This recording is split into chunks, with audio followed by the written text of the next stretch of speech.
Welcome once again in the lecture of analog electronic circuits. My name is Mayank Kumar Rai.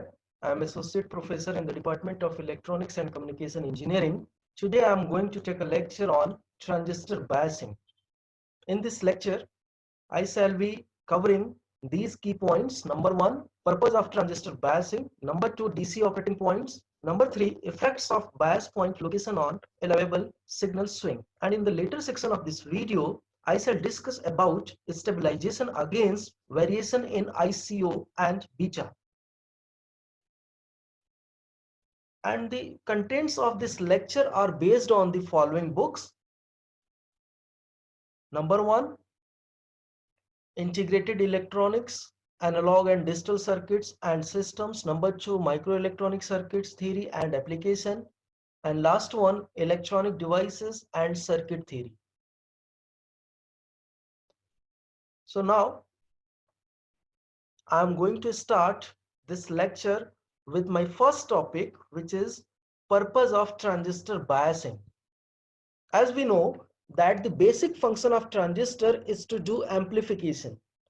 And in amplification process, a weak signal is given to the base of BJT. That means base of bipolar junction transistor with respect to emitter terminal, and an amplified output is obtained at collector end, which is shown in this figure. And one important requirement during amplification is that only magnitude of signal should increase without any change in its general shape by providing proper DC biasing. And the process in which we increase the strength of weak signal without any change in its general shape is called faithful amplification. And in order to achieve this, we have to ensure that the base to emitter junction of this transistor remains forward biased and collector to base junction always reverse biased during all parts of the signal. And in other words, the fulfillment of this set condition will ensure that the BJT, that means bipolar junction transistor, works over the active region. Basically, this is the basic purpose of transistor biasing. Now, in the next section, I am going to explain DC operating points by using graphical methods. As we know that the transistor is a two-port network, that means it has two operating points. Number one, input operating point, and number two, output operating point.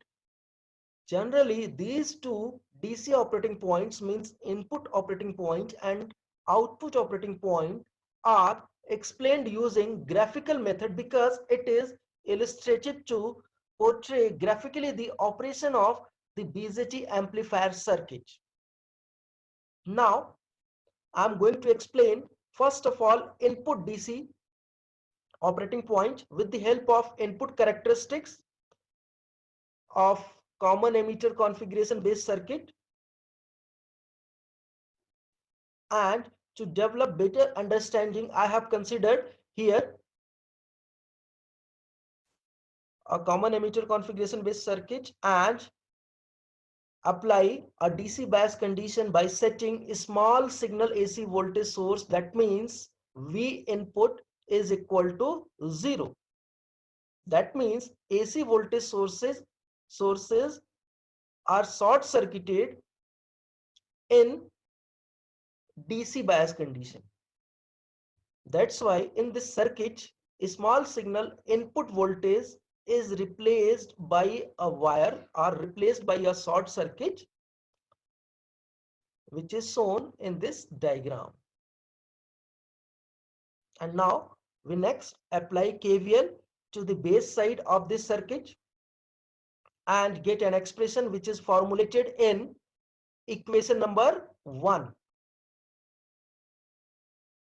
And this expression represents a linear relationship between VBE and IB. And now using this expression, we plot input characteristics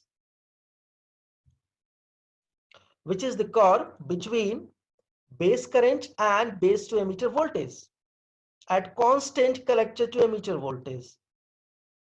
Here in the input characteristics IB, that means base current is taken along y-axis while base to emitter current is taken along x-axis. And from equation number 1, when we substitute IB equals to 0, then we get the maximum value of base to emitter voltage on x-axis, which is equal to VBB. Similarly, when we substitute the value of VBE, which is equal to 0 in equation number 1, then we get the maximum value of base current on y-axis, which is equal to VBB divided by RB. And after determining these two maximum points on x-axis and y-axis, we join together, and the obtained line, which is shown by green color here, is called input DC load line. And in the input characteristic, the intersection point between DC load line and the VCE curve is called the input DC operating point, which is defined by Q. It is also called quiescent point or zero signal point.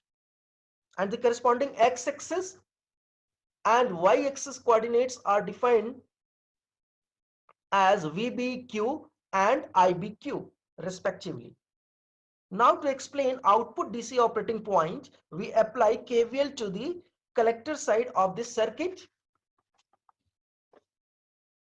And once we apply KVL, then we get an expression which is defined in equation number 2, which is formulated as VCE, that means the drop across collector to emitter, is equal to VCC minus drop across collector resistance. And this expression, that means VCE equals to VCC minus IC into RC, represents a linear relationship between VCE and IC. And this relationship can be represented by a straight line. Generally, this straight line expression is called DC load line expression. In the output characteristics, however, output characteristics is a curve between collector current and collector to emitter voltage at different base current. And with the help of expression which is formulated in equation number 2, we determine two endpoints of a straight line of this output characteristics. When we substitute the value of IC equals to 0 in equation number 2, then we get the maximum value of VCE on x-axis, and it is equal to VCC. And when we substitute the value of IC equals to 0 in equation number 2, then we get the maximum value of VCE on y-axis, which is equal to, we get the maximum value of IC on y-axis, which is equal to VCC divided by RC, whenever the value of VC is equal to 0. That means when we substitute the value of VC equals to 0 in equation number 2, then we get the maximum value of collector current on y-axis, which is equal to VCC divided by RC.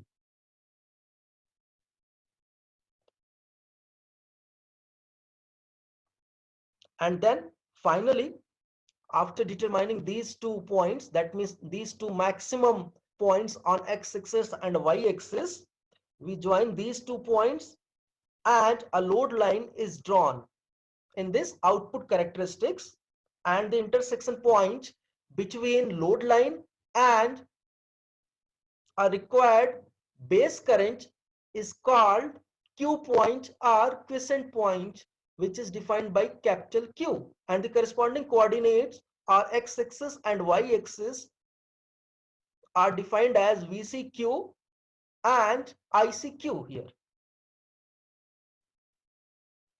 And for faithful amplification,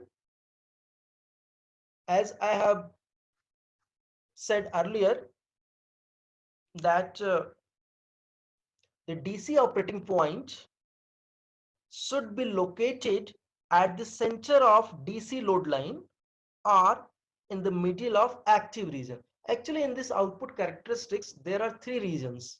Number one, cutoff region. It is a region below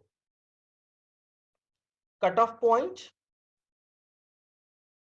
It is a region below cutoff point.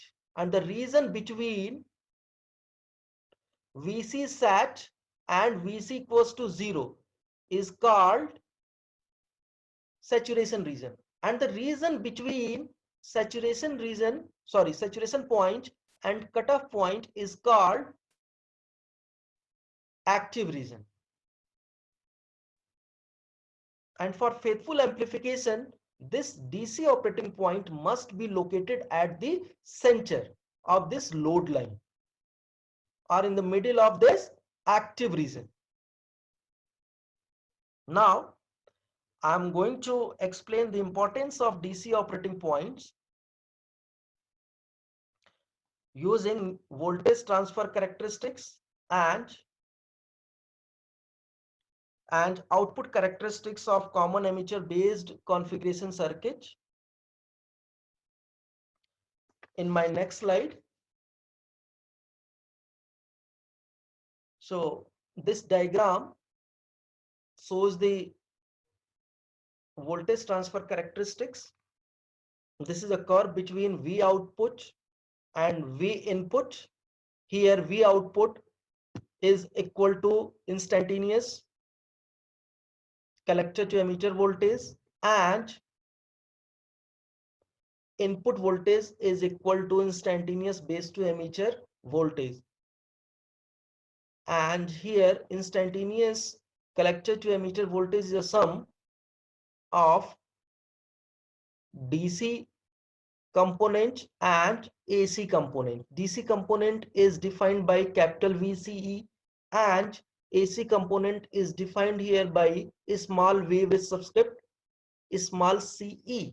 Similarly, instantaneous value of base to emitter voltage is the sum of DC component and AC component.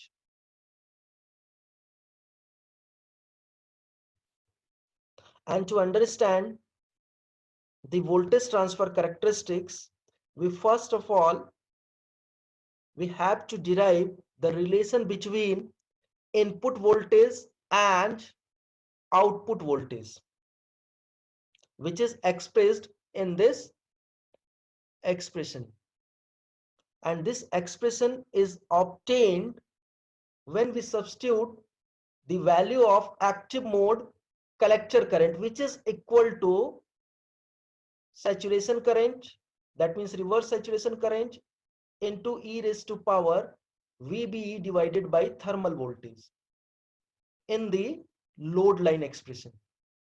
That means when we substitute the active mode collector current expression in load line expression, then we get the input and output voltage relation through this expression, which is called input output voltage expression, and it is defined as VC equals to VCC minus RC into IS e raised to power VB divided by VT. Here VCC is the power supply of this circuit, RC is the collector resistance, IS is the reverse saturation current, VB is the input voltage between base to emitter, and this VB is the instantaneous value of base to emitter voltage, and VT is the thermal voltage, which is equal to KT by Q. And this diagram of voltage transfer characteristics also shows how BJT amplifies its input signal in the active region. Actually, in active mode operation, BJT acts as voltage controlled current source. That means changes in base to emitter voltage, that means changes in VBE, give rise to change in collector current. And voltage amplification can be obtained simply by passing the collector current across collector resistance. Hence, to use a transistor as an amplifier, we bias the transistor to operate at DC VBE and a corresponding DC collector current, and its corresponding value in voltage is called VCQ in active region. And then we superimpose here a small input voltage which is defined by VBE on DC reference level which is called VBQ, which will be further amplified, and the amplified output is appeared on corresponding DC reference label which is called VCQ.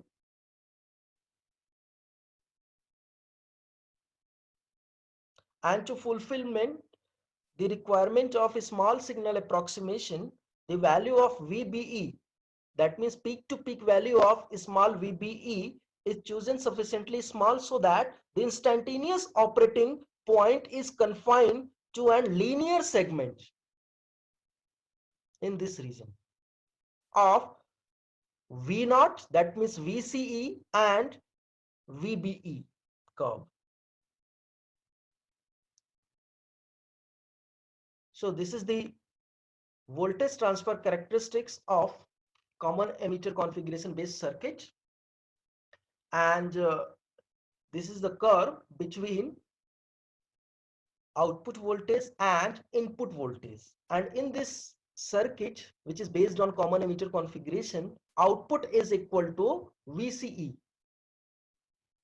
and input voltage is equal to base to emitter drop, that means VBE.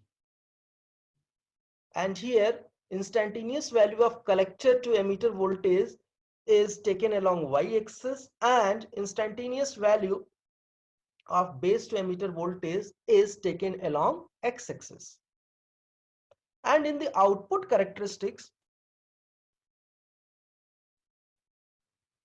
which is shown here, a small signal of VCE is superimposed on DC reference level of x-axis or VCE, which is equal to VCQ, and we get the small collector current on the corresponding y-axis DC operating point, that means on ICQ.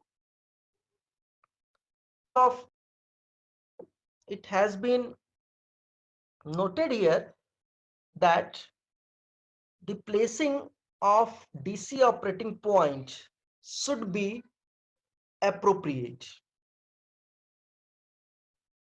If it is not placed at the right position, then some amplitude of the output signal or amplified output signal will be clipped off.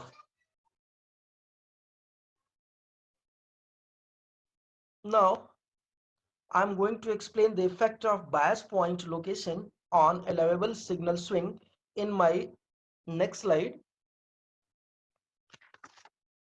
In this slide, to explain the effect of bias point on signal swing, I have considered two different cases of DC operating points, and actually the location of DC bias point in voltage transfer characteristics and output curve significantly affects the maximum allowable signal swing at the collector. So here in first case, DC operating point is shifted near to the saturation point, and here a small signal is superimposed on corresponding DC label on x-axis. And according to this figure, it has been observed that some portion of the collector current and some portion of collector to emitter voltage, which is shown by green color, will be clipped off, because as you can see that the value of collector current cannot go above the maximum value of collector current, which is equal to VCC divided by RC, and the value of collector to emitter voltage cannot go below 0. Similarly, when the DC operating point is shifted near to the cutoff point in case 2, then again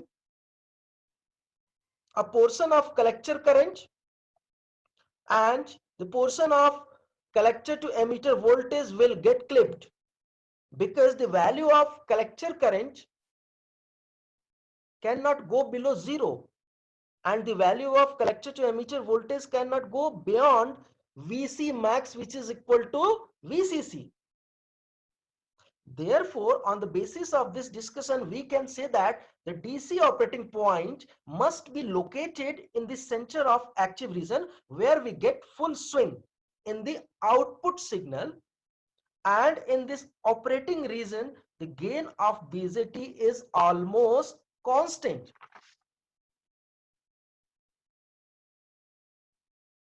Now, another important aspect of biasing is the stability of DC operating point, because with rise in temperature the Q point may get changed, and this is due to fact that with rise in temperature the device parameters like uh, beta and ICO. Beta is actually amplification factor of common emitter configuration based circuit, and ICO is the leakage current. So both device parameter will get changed with rise in temperature. Hence the overall value of collector current will change, and this can be verified by input output current relation, which is formulated in equation 1. According to this relation, ICO, that means leakage current, only depends on minority carrier concentration, and concentration of minority carriers changes with rise in temperature.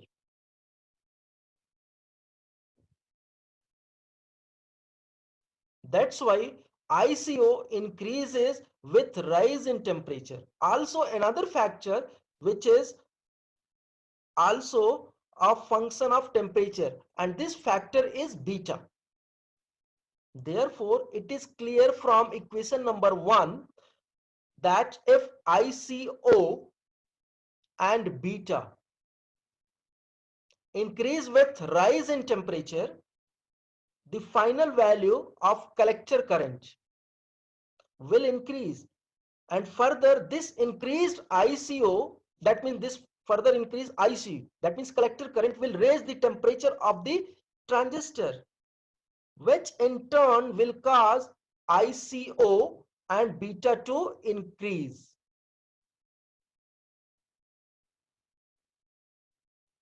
And this effect is cumulative, and in a matter of seconds the IC, that means collector current, may become very large and causing the transistor to burn out, and this is called thermal runaway.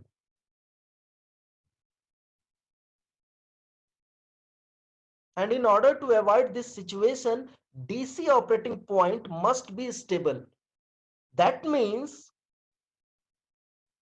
it is independent of temperature changes, and the stability of DC operating point is measured by a factor which is called stability factor, and it is the ratio of change in collector current to change in leakage current between collector to base with emitter terminal is open. And generally, thermal stabilization of DC operating point is the process of making Q point independent of temperature changes in the transistor parameter. So this is the concept of stabilization against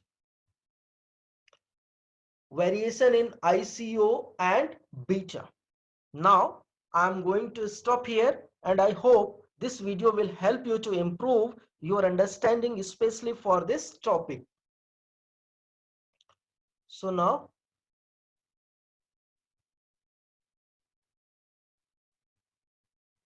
finally I'm going to stop. Thank you so much.